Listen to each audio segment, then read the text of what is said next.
Hello viewers, నేను Rohan. Welcome to social post. బేసిక్గా ఒక భార్యని ఎవరైనా ముట్టుకుంటేనో పట్టుకుంటేనో అసలు చూస్తేనే చాలామంది భర్తలకి కోపం వస్తుంది. అలాంటిది భార్యని వేరే వాళ్ళ దగ్గరికి పంపించడం, ఆ పంపించి చేసిన గలీజ్ పని వీడియో తీసి మళ్ళీ ఆ వ్యక్తుల్ని బ్లాక్మెయిల్ చేయడం, ఇదంతా వింటుంటే ఎంత మైండ్ అప్సెట్గా ఉంది.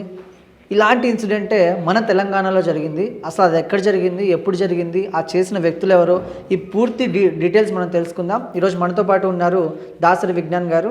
ఆయనతో మాట్లాడదాం. హలో అండి. నమస్తే. సో బేసిక్గా ఇందాక నేను చెప్పినట్టు భార్యాభర్తలు అనేవాళ్ళు చాలా అన్యోన్యంగా ఉంటారు. భర్తకి వేరే వాళ్ళ ఆయన భార్యను చూసినా కూడా కోపం వచ్చేస్తూ ఉంటుంది. బట్ అలాంటి సిచ్యువేషన్స్లో ఆ భార్యనే తీసుకెళ్ళి వేరే వాళ్ళ దగ్గరికి పంపించి గలీజ్ పనులు చేయించి ఆ వీడియోలు తీయించడం, మళ్ళీ బ్లాక్మెయిల్ చేయించడం, ఇంత ఇన్సిడెంట్ అది కూడా మన తెలంగాణలో జరిగింది. అసలు అది ఎక్కడ జరిగింది, వాళ్ళు అలా ఎందుకు చేశారు, దీని వెనకాల ఉన్నటువంటి పూర్తి స్టోరీ ఏంటంటే? విచిత్రమైన కథలన్నీ మనకే దొరుకుతూ ఉంటాయి. ఎక్కడెక్కడ లేని సంత అంతా వస్తుంది న్యూస్లోకి. విన్నప్పుడు చూసినప్పుడు అబ్బా ఏంటి ఇలా జరగకుంటే బాగుండు అనిపిస్తుంది. కానీ అలాంటివే తరచూ చదవాల్సి వస్తుంది, వినాల్సి వస్తుంది, చూడాల్సి వస్తుంది. ఇప్పుడు జరిగిన ఇన్సిడెంట్ ఏంటంటే మంచిర్యాల జిల్లాలో లక్సెట్టిపేట అని ఒక ఏరియా ఉంటుంది. అక్కడ వెంకటాపురము ఏదో ఒక చిన్న గ్రామం. అక్కడ ఉన్న ఒక అబ్బాయి, పోనీ అసలు జీవితం అంతా చదివేసిన అబ్బాయి ఏం కాదు, 31 years. ఓకే. అక్కడే స్థానికంగా ఉండే ఒక అమ్మాయిని ఏదో పెళ్లి చేసుకున్నాడు. 29 years ఆ అమ్మాయికి కూడా. వీళ్ళకి ఎప్పుడో పెళ్ళయింది. వీడు 25, 24 ఉన్నప్పుడే పెళ్ళయింది. 2 పిల్లలు. కరీంనగర్కి వచ్చి ఏం చేసుకునే వాళ్ళంటే వీళ్ళు marble business and interiors. Okay. లోపల మేము మీ కొంపంతా చక్కదిద్దుతాము, మాకు తెలిసినంత ఎవరికి తెలీదు ప్రపంచంలోనే అక్కడ తిష్టేసో బిజినెస్ పెట్టుకున్నారు. కానీ మీకంటే ఎక్కువ మాకు చాలా తెలుసు అనుకొని వీళ్ళని ఎవరిదో ఆదరించాల పాపం. క్రమక్రమంగా బిజినెస్ అలా పడిపోయింది. నాకు వచ్చిన సోర్స్ ప్రకారంగా, మేబీ స్టోరీ ఇదేనో కాదో నాకు తెలియదు, నాకు వచ్చిన సోర్స్ గ్రౌండ్ రిపోర్ట్స్ చెప్తున్నా. ఓకే. ఈవిడ యూట్యూబ్ ఛానల్ నడిపేది. అలా చాలామంది మీరు భలే ఉన్నారండి, అలా ఉన్నారండి, ఇలా ఉన్నారండి అని కామెంట్లు పెట్టడం, అటు నుంచి వాళ్ళ ఇన్స్టా ఖాతాకి వెళ్ళడం, ఈవిడ ఏంటో చూద్దామని. అక్కడ ఈవిడ తరచూ చాలా వాళ్ళ మందితో వీళ్ళతో చాటింగ్లు చేసేది. ఈ చాటింగ్లు అంట హస్బెండ్ కంట పడింది. ఇప్పుడు యాక్చువల్గా ఈ స్టోరీ ఇక్కడ వరకు వచ్చిన తీరు చూస్తే ఇలాంటి స్టోరీలు రకరకాలు చాలా గతంలో చూసా, అవి క్రైమ్కి దారి తీసాయి. ఎలాంటి క్రైమ్ అంటే అయితే ఈతని ఈవిని చంపడమో, లేకపోతే ఈవిడ వేరే వాళ్ళతో సంబంధాలు పెట్టుకొని ఈయనని చంపడము, ఈయన తరచూ మందలించడం వల్ల ఇంకేదో జరగడము లాంటివి ఉండేవి. బట్ ఇక్కడ అట్లా కాదు, ఒక కాంప్రమైజ్ అయ్యింది. ఎలాంటి కాంప్రమైజ్ అంటే ఇతను సరే చేస్తే చేసావు, ఇప్పటివరకు మన వ్యాపారం ఏమీ ఇది లేదు, వీళ్ళందరినీ ఉపయోగించుకొని మనం డబ్బులు సంపాదించుకోవచ్చు, నీకు ఎట్లాగో ఆ ఇంట్రెస్ట్ ఉంది, అలాగే చాట్ చేస్తున్నావు కాబట్టి నేనేం అనుకోను, నువ్వు కూడా ఏం ఫీల్ అవ్వకు, నేను నీకు తోడుగానే ఉంటా. ఇప్పుడు వాళ్ళతో లేచిపోవాలి, లేదా ఎప్పుడో నన్ను చంపాలి, లేదా పిల్లల్ని చంపాలి, ఇంకేదో నీకు ఇట్లాంటి ఆలోచనలు వచ్చే బదులు అందరం ఒక అండర్స్టాండింగ్లో ఉంటే బాగుంటుంది కదా. నీకు ఎలాగో ఆలోచన ఉంది. సో ఇతను ఏమనుకున్నా, ఆమె కూడా అవును కరెక్టే కదా, ఇప్పుడు నేను వీళ్ళందరికీ అలవాటు పడి ఎటేటో పోతే ఏదో అయిపోతుంది, సమాజంలో పరుగు పోతుంది, లేచిపోవాల్సి వస్తుంది, విడాకులు తీసుకోవాల్సి వస్తుంది, క్రైములు అవుతాయి. ఇవన్నీ కాకుండా ఒక అండర్స్టాండింగ్లో ఇతనే 2 అడుగులు దిగొచ్చినప్పుడు ఈ అండర్స్టాండింగ్ కొనసాగిస్తే బాగుంటుంది. మరి ఏం చేద్దాం చెప్పు. వీళ్ళు ఏం చేశారు, స్టార్టింగ్లో గ్రిండర్ అనే ఒక గే డేటింగ్ యాప్ని ఓపెన్ చేశారు. ఓకే. అందులో కక్ హోల్డ్ హస్బెండ్ అండ్ వైఫ్ అని పెట్టుకున్నారు, కపుల్స్ అని. కపుల్స్ కావాలి అనుకుంటే హస్బెండ్తో చూస్తుండగా వైఫ్తో అనుభవించాలన్న కోరికలు కలవాలి, అందులో వస్తారు వీళ్ళకి చాటింగ్లలో. ఓకే. వాళ్ళని వీడు ఆకర్షించి వాళ్ళ అపార్ట్మెంట్కి పిలిచేది. అక్కడ వీళ్ళ రాజకార్యాలు ఏమిటో తెలిసిందే కదా. ఈ హస్బెండ్ అనేవాడు సీక్రెట్గా వీళ్ళని తీసేవాడు కెమెరా, అతను చూస్తున్నట్టుగానే ఉండేది. ఓకే.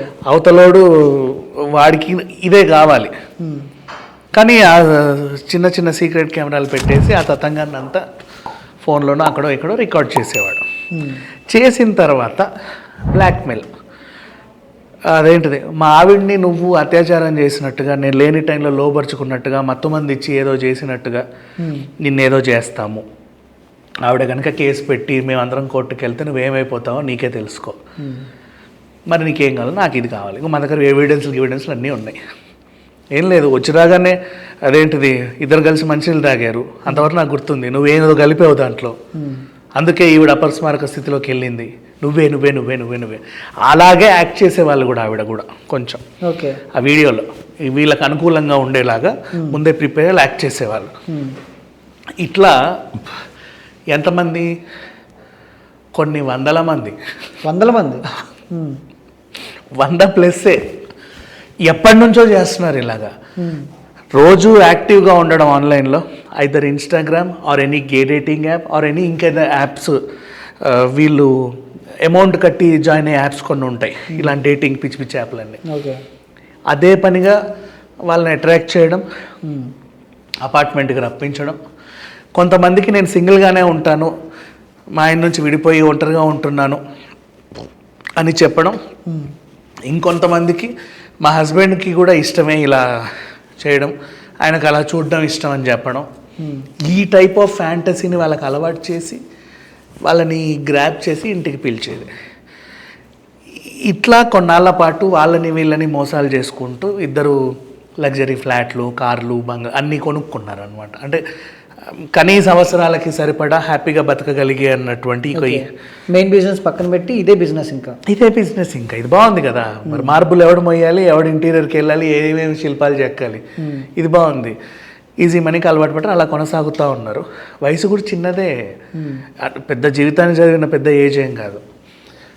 ఇట్లాంటి మోసాన్ని ఒక లారీ డ్రైవర్ని రీసెంట్గా 13 లక్షలు డిమాండ్ చేస్తే అతను పోలీసులకు కంప్లైంట్ ఇస్తే అలా అలా అలా అలా బయటపడింది. అతను ధైర్యం చేశాడు, ఏం లేదు సార్, ఇట్లా ఒక పిలిచింది, నేను వెళ్ళాను, వాళ్ళ ఆయన కూడా ఉన్నాడు, నాకేమో ఇలా చెప్పింది ఇలా చెప్పింది, వాళ్ళ ఆయనకి ఏమి అదేంటిది వాడు వేస్ట్ అని చెప్పింది, నన్ను అట్రాక్ట్ చేస్తే నేను వెళ్ళాల్సి వచ్చింది, తర్వాత వాళ్ళిద్దరు కలిసి నన్ను బ్లాక్మెయిల్ చేస్తున్నారు అని ఒక చెబితే పోలీసులు ఫస్ట్ ఈయన్ని కూడా మందలించి, అట్లుంటే నువ్వెందుకు వెళ్తావని ఇతన్ని మందలిచ్చి అసలు ఈ దందా ఏంటో చూద్దామని చెప్పి వాళ్ళని ట్రాప్ చేస్తే బయటపడ్డారు.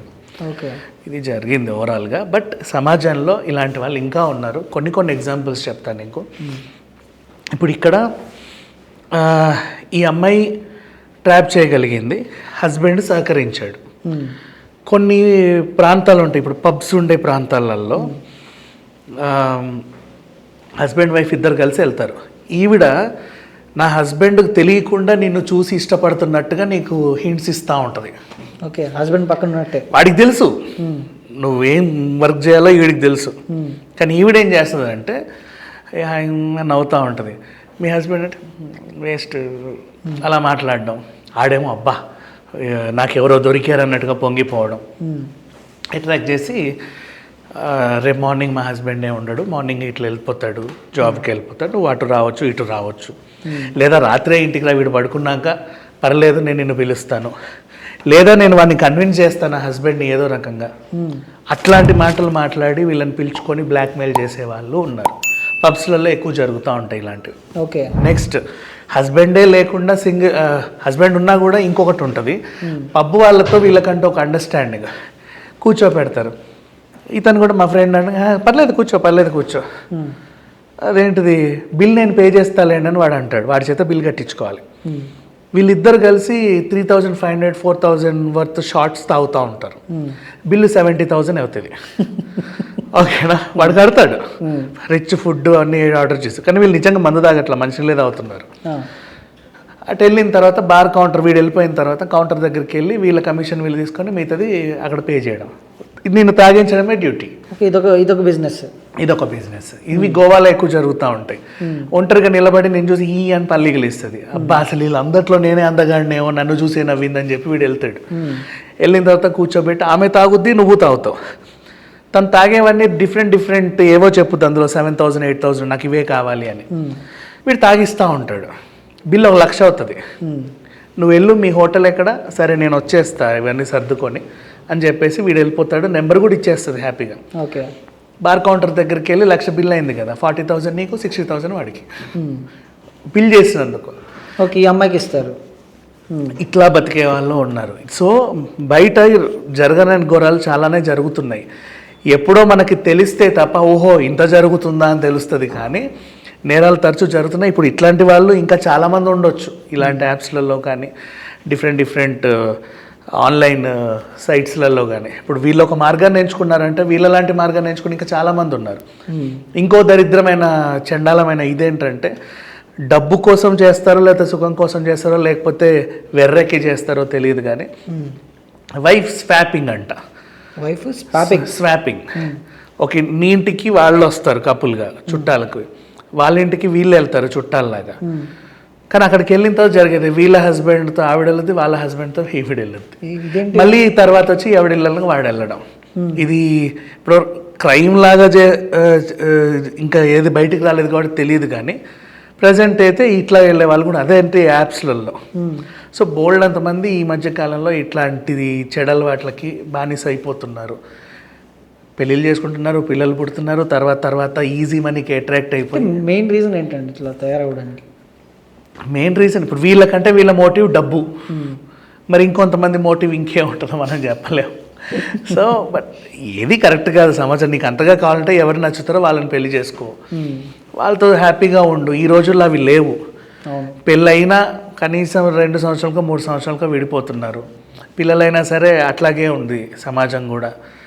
ఇంకా చెప్పాలంటే పెళ్ళికి మనము ప్రీ వెడ్డింగ్ పెళ్లి షూట్ చేసుకుని ఆల్బమ్ వస్తుంది కదా ఇంటికి, ఆ ఆల్బమ్ తిరిగే ముందే పూర్తిగా ఫోటోలు చూడకముందే విడిపోతున్నారు. అట్లా 24 hours విడాకులు అని చెప్పి హైలైట్ అయింది. ఎస్. సో ఇప్పుడు వీళ్ళ ఇన్సిడెంట్ అయితే చూసిన తర్వాత పోలీసులు నిఘా పెట్టి ఇట్లాంటి వాళ్ళు ఇంకెంతమంది ఉన్నారు, ఎక్కడెక్కడ ఇలాంటి క్రైములు జరుగుతున్నాయి, ఎంతమంది ఇలాంటి హనీ ట్రాప్స్ చేస్తున్నారు, మిగతా వాళ్ళని బ్లాక్మెయిల్ చేసి డబ్బులు తీసుకుంటున్నారు అనేది చూడాలి. అండ్ వీళ్ళ దగ్గరికి ఇప్పుడు 100 మెంబర్స్ని మోసం చేశారు అన్నారు కదా, ఈ 100 మెంబర్స్ వీళ్ళకి ఇలాంటి వాళ్ళేగా కావాలి. వైఫ్ హస్బెండ్ ఉన్న వాళ్ళ దగ్గరికి వెళ్తున్నారు.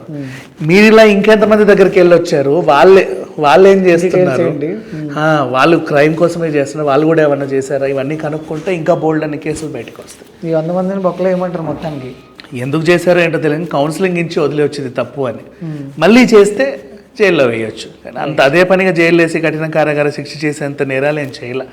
మనిషికైతే అంటే బెదిరించి డబ్బులు తీసుకోవడం నేరం, ఆర్థికంగా నేరాలు పాల్పడ్డారు. వాళ్ళ కౌన్సిలింగ్ ఇలా చేయకూడదు, చాలా తప్పు, మీరు హస్బెండ్ అండ్ వైఫ్ ఈ పోకడ తప్పు, ఇలాంటివి చెబితే రేపటి రోజు మళ్ళీ వీళ్ళు కలిసి ఉంటారో లేదో కూడా తెలియదు. ఆ పిల్లలకి ఈ వార్త తెలిస్తే వాళ్ళు ఎలా తయారవుతారో తెలియదు. సమాజంలో అయితే బ్రతకలేరు, వాళ్ళ సొంతూరు లక్సెట్టిపేటకి వెళ్ళలేరు, కరీంనగర్లోనూ ఉండలేరు. ఆ పిల్లల పరిస్థితి ఏంటి? ఈరోజు అంటే తెలియకపోవచ్చు చిన్నపిల్లలకి, కొంచెం ఎదిగాక ఒకప్పుడు మీ మమ్మీ డాడీ మీద ఇలాంటి కేసులు అయ్యాయి, బాగోదు కదా. Right. Anyhow thank you Vignan గారు. సో ప్రేక్షకులు ఎవరైనా ఇలాంటివి మన సమాజంలో వింటుంటేనే నాకైతే మైండ్ లాక్ అయిన స్థితిలో ఉన్నా, ఎందుకంటే ఇట్లాంటివి కూడా జరుగుతాయా మన సమాజంలో అని అనిపిస్తుంది. కాబట్టి దయచేసి ఇలాంటి వాటి జోలికి వెళ్ళకండి, చాలా జాగ్రత్తగా ఉండండి.